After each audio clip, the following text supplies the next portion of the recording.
Hi there, and welcome to the Institute for Natural Medicine's podcast, The MD Will See You Now. In this podcast, we talk to naturopathic doctors across North America about their whole person approach to health, what patients can expect, and why their work is so very vital to patient health. I'm your host, Anna-Liza, and today I am just delighted to speak with naturopathic Dr. Bill Walter.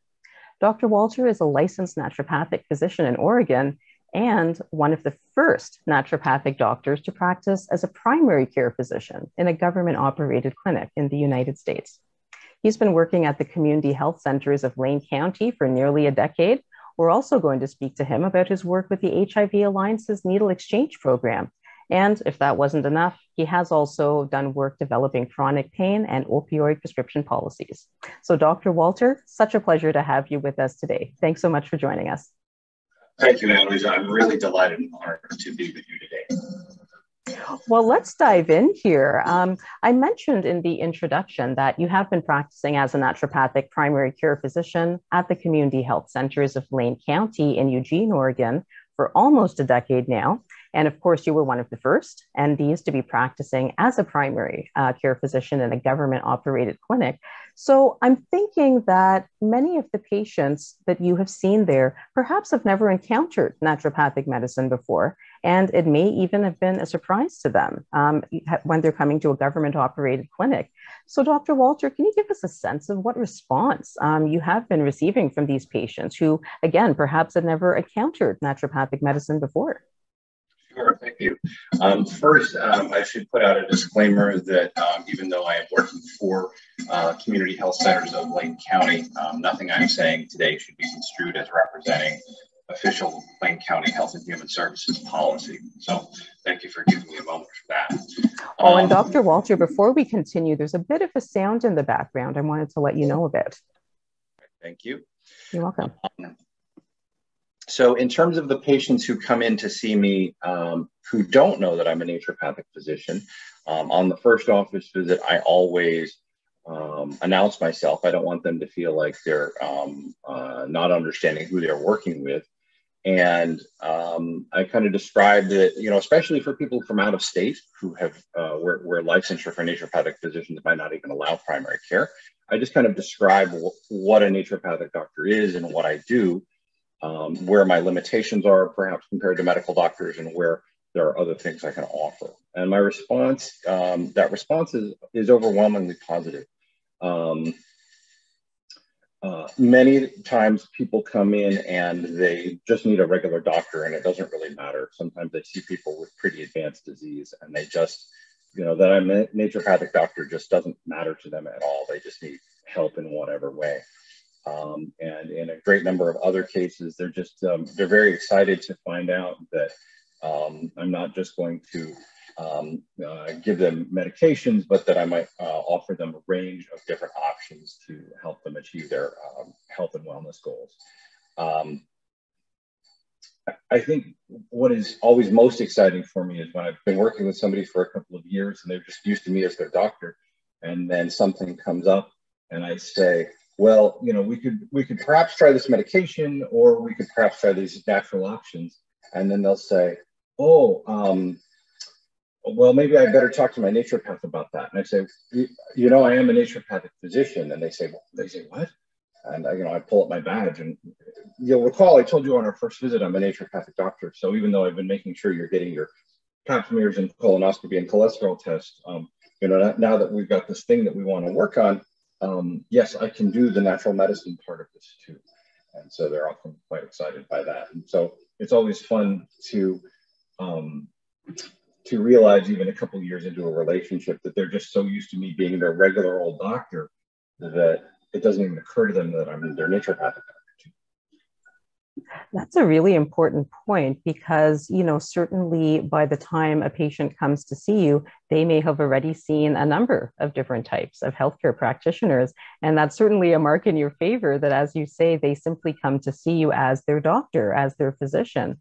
And to the point where they're actually asking, oh, I wonder if I can see a naturopathic doctor about this. So that's really it's a really interesting relationship that you can develop with them that way. Yeah, I think it's neat. And for me, I think it normalizes the idea that, of course, a naturopathic doctor can do the general primary care work. And that's really the question. I think there are a lot of either naturopathic patients, existing patients, or potential patients out there who may think, well, maybe a naturopathic doctor is the person you see for certain things, perhaps not realizing that, as you mentioned, being a primary care physician in terms of dealing with a number of issues, using the naturopathic approach is very much what you do. So thank you for mentioning that. What do you think that naturopathic medicine actually has to offer the patients, and I should say the increasing number of patients that are looking for more natural ways to manage chronic pain? There are a number of tools that naturopathic medicine can offer patients with chronic pain, whether we're talking about dietary supplements such as fish oil, which can reduce inflammation, or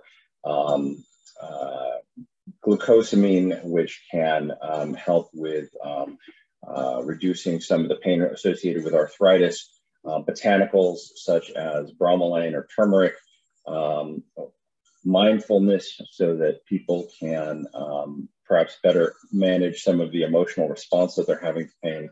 Acupuncture, I don't practice as an acupuncturist, but I can refer to acupuncture, manual therapy. The list goes on and on and on. I would have to work very hard to exhaust the options that I had in the natural medicine realm for chronic pain patients. One of the things that I'm going to actually go past that, though, because there's what happens in the exam room and there's what happens in policy, because it's not just about what I can do for my individual patient. And I've got a panel of about 1,000 people. But in Lane County, where I'm at, our Medicaid organization handles about 100,000 patients with Medicaid. And for your listeners who don't know, Medicaid is the government health insurance system that primarily takes care of people with low income or limited means. In my community, I work very closely with the Medicaid organizations, and we've got, and this has partly come from the state level as well, but we've got coverage for chiropractic, acupuncture, physical therapy, behavioral health, pain psychology specifically, as well as access through the Medicaid program for a number of supplements that can be helpful in pain, including, like I mentioned, fish oil, magnesium, and CoQ10. So it's not just about me doing what I'm doing, but because of my space in terms of the people I'm working with, I have been a part of helping expand at a policy level what people have access to.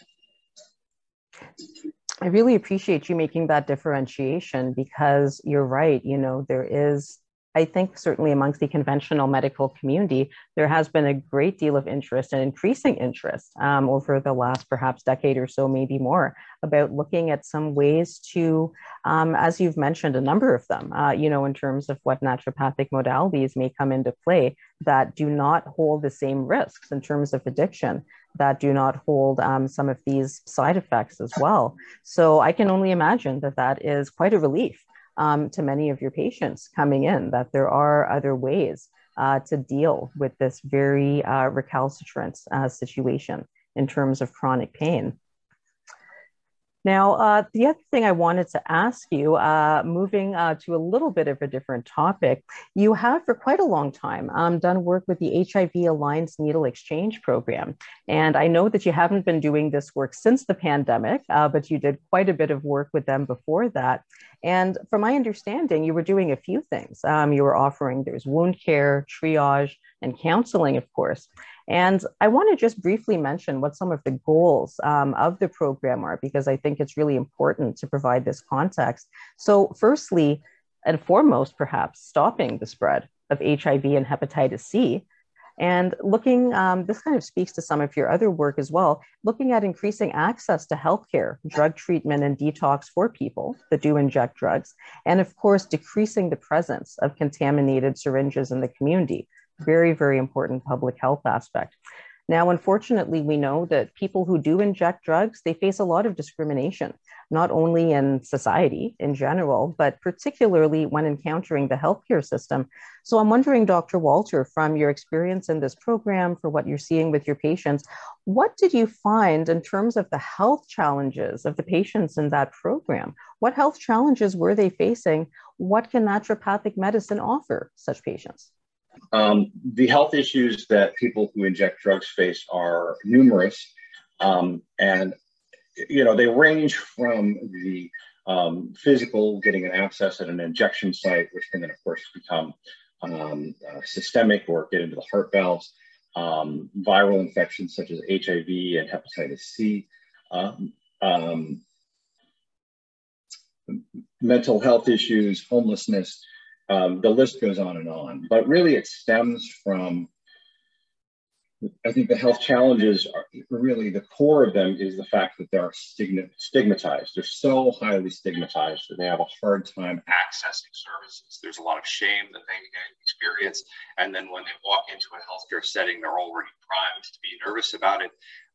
This creates friction as soon as they're in the room with the first nurse or the healthcare provider. So one of the things that we've tried to do through the HIV Alliance Needle Exchange program, and this is really coming from my background in naturopathic medicine, but I hope doctors of all stripes and healthcare professionals of all stripes can bring this with them, which is to just understand that we're there with that individual person and offer whole person care, hear their story, understand. Nobody wakes up one day and says, I really want to spend the rest of my life injecting heroin. That has never happened in the history of heroin. What we tend to see is that people have had highly traumatic lives.